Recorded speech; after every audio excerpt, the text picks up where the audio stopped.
Best performing ஸ்டேட்டாக இருக்கிற நம்மளை தண்டிக்கிறதுக்காகவே அந்த மசோதாவை கொண்டு வந்த மாதிரி இருந்துச்சு. ஆனால் அந்த மசோதா வந்து அடுத்த நொடி முதல் எதிர்ப்பும் மசோதாவோட நகல் எரிப்பும் நம்ம தமிழ் மண்ணில் என் மூலமாக ஆரம்பிச்சது.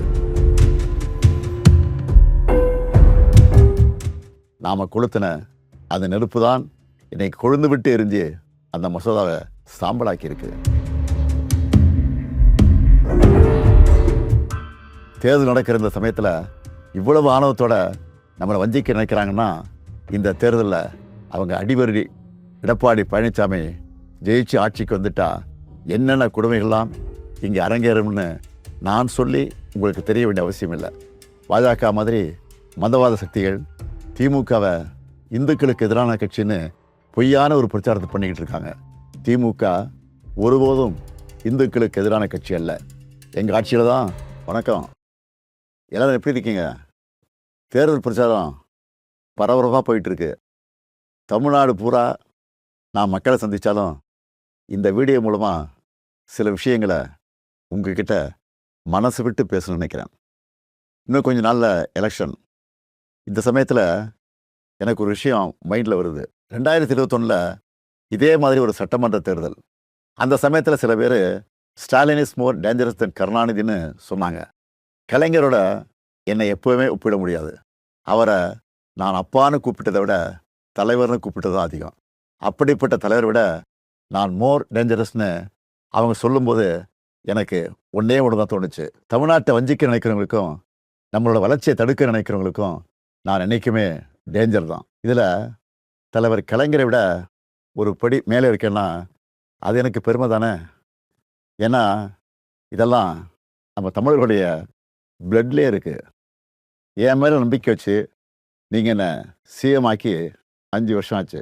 ஸ்டாலின் சார் சிஎம் ஆனதெல்லாம் ஓகே, இந்த 5 வருஷத்தில் மக்களுக்கு என்ன பண்ணியிருக்கீங்க அப்படின்னு யாராவது கேட்டால் நம்மளால் மணிக்கணக்கா, ஏன் நாள் கணக்காக கூட பேச முடியும். முக்கியமாக எப்போவுமே தமிழ்நாட்டை வஞ்சிக்கிற ஒன்றிய அரசை எதிர்த்து தமிழ் மக்களுக்காக சண்டை செஞ்சிருக்கிறத இன்னும் பெருமையாக என்னால் சொல்லிக்க முடியும். சமூக நீதியுடன் கூடிய வளர்ச்சிங்கிறது தான் நம்முடைய முதன்மையான குறிக்கோள். அந்த வகையில் கர்ப்பிணி பெண்களுக்கு மகப்பேறு உதவித்தொகை, மகளிர் உரிமை தொகை, மகளிர் விடியல் பேருந்து பயணம், தோழி மகளிர் விடுதி, மக்களை தேடி மருத்துவம்னு கருவில் இருக்கிற குழந்தையிலிருந்து வயது முதிர்ந்த மூத்த குடிமக்கள் வரைக்கும் எல்லாரும் பயனடைகிற மாதிரி நிறைய திட்டங்களை கொண்டு வந்தோம். நம்மக்கிட்ட காசு இருந்தால் எடுத்துப்பாங்க, நிலைமை இருந்தால் பிடிங்கிப்பாங்க. ஆனால் படிப்பு மட்டும் யாராலையும் உங்கள்கிட்ட இருந்து எடுத்துக்கவே முடியாதுன்னு ஒரு சினிமா வசனம் இருக்குது. அது 100க்கு 100 உண்மை. நான் பதவியேற்றதிலிருந்து மாணவர்களை சந்திக்கும் போதெல்லாம் இதே கருத்தை தான் சொல்லிக்கிட்டு இருக்கேன். கல்வி ஒன்று தான் உங்ககிட்ட இருந்து யாரும் திருட முடியாத ஒரே சொத்து. அதனால தான் ஸ்கூலில் காலை உணவு திட்டம், காலேஜ் ஸ்டூடெண்ட்டுக்கு லேப்டாப், அரசு பள்ளியில் படித்த மாணவ மாணவிகளுக்கு மாதம் 1000 ரூபாய் உதவித்தொகை, நான் முதல்வன் திட்டம்னு கல்விக்காக மட்டும் இந்த ஆட்சியில் அவ்வளவு திட்டங்களை கொண்டு வந்திருக்கிறோம். நீங்கள் எந்த டேட்டா வேணாலும் எடுத்து பாருங்கள்.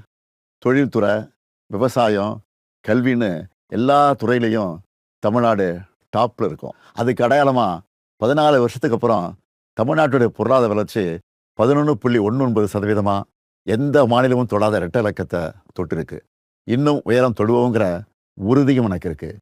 இப்படி எல்லா வகையிலும் நாம் முன்னேறி இருந்தாலும் ஒரு சில குறைகளும் இருக்குதுங்கிறது எனக்கு தெரியும்.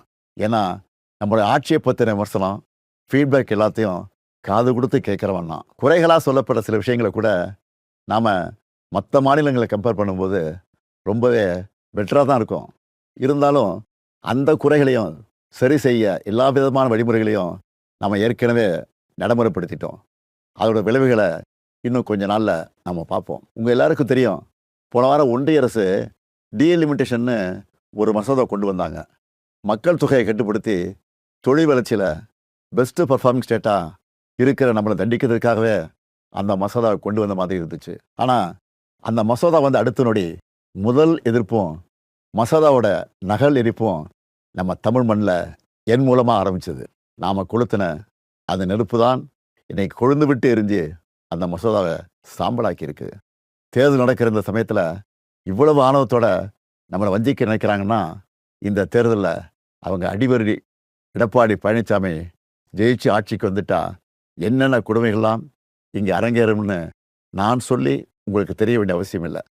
பாஜக மாதிரி மதவாத சக்திகள் திமுகவை இந்துக்களுக்கு எதிரான கட்சின்னு பொய்யான ஒரு பிரச்சாரத்தை பண்ணிக்கிட்டு இருக்காங்க.